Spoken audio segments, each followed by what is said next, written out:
Please don't forget subscribe to the channel and hit the bell to get notified of new daily videos. It was a Tuesday afternoon, and I was blissfully lost in a new watercolor project at the Riverside Community Hub. The hub has this fantastic, Creative Commons area, an open-plan space with several workstations, including a large, professional-grade crafting table.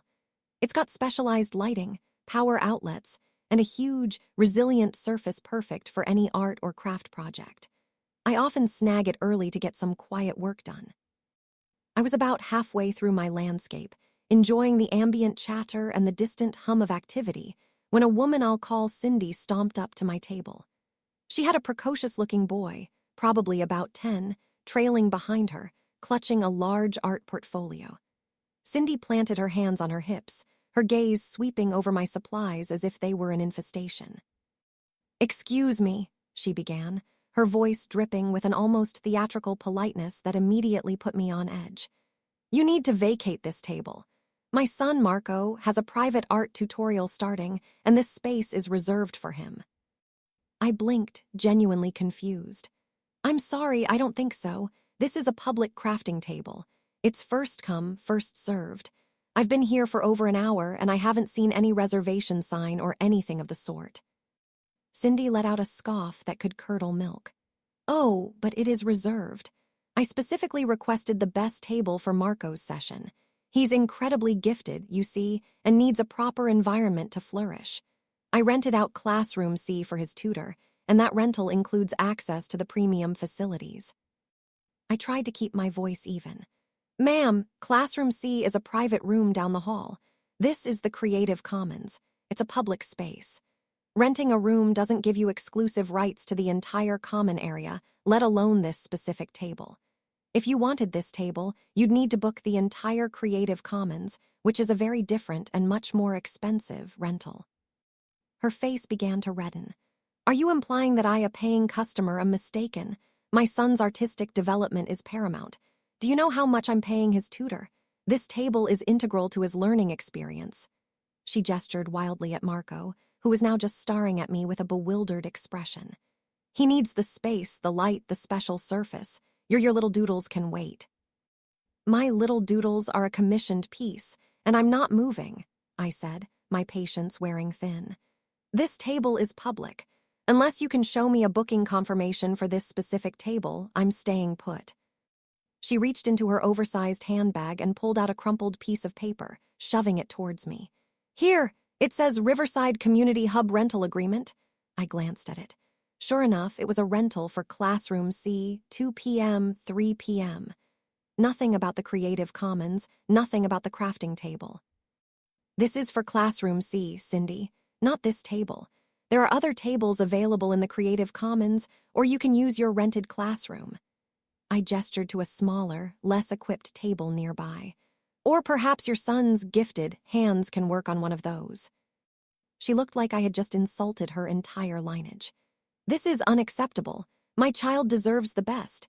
You're clearly just trying to hog the resources. I'm going to report you."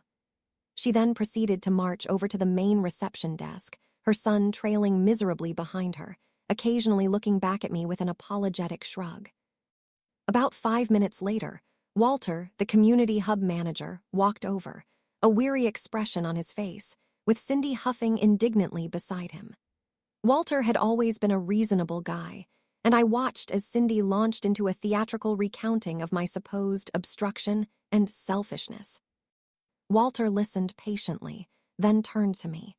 "Ma'am, is there any truth to Mrs. Finch's claim that you're refusing to vacate a reserved table?" "No, Walter," I said, indicating Cindy's crumpled paper. "She has a rental agreement for Classroom C. She seems to believe that grants her exclusive use of this public crafting table in the Creative Commons. I've explained it's a public, unreserved space, but she won't listen." Walter took the paper from Cindy, gave it a quick read, then handed it back. "Mrs. Finch, as I explained to you at the desk, your rental of Classroom C does not include the Creative Commons crafting table. This area is open to all members on a first-come, first-served basis. The only way to get exclusive use of this table would be to rent out the entire Creative Commons, which is not what you did." I understand you want the best for Marco, but you cannot demand public resources for private use without prior arrangement and payment. Cindy sputtered, trying to argue about premium facilities and customer service, but Walter cut her off politely but firmly. Your tutor is waiting in classroom C. I suggest you take Marco there. If you continue to disrupt other members in the public areas, I'll have to ask you to leave the facility entirely. We cannot have people claiming public spaces as their own. Defeated, Cindy gave me one last venomous glare, grabbed Marco, and stomped off towards classroom C, muttering about unprofessionalism and artistic discrimination. Walter just sighed and gave me a sympathetic nod. I went back to my painting, shaking my head at the absurdity of it all. Marco, I noticed, kept peeking out of the classroom door, looking a bit sheepish, but at least he got his private art session, even if it wasn't at the premium table. I still can't believe the sheer audacity some people display. It's a public space, not your personal kingdom to commandeer just because you requested it for your gifted child.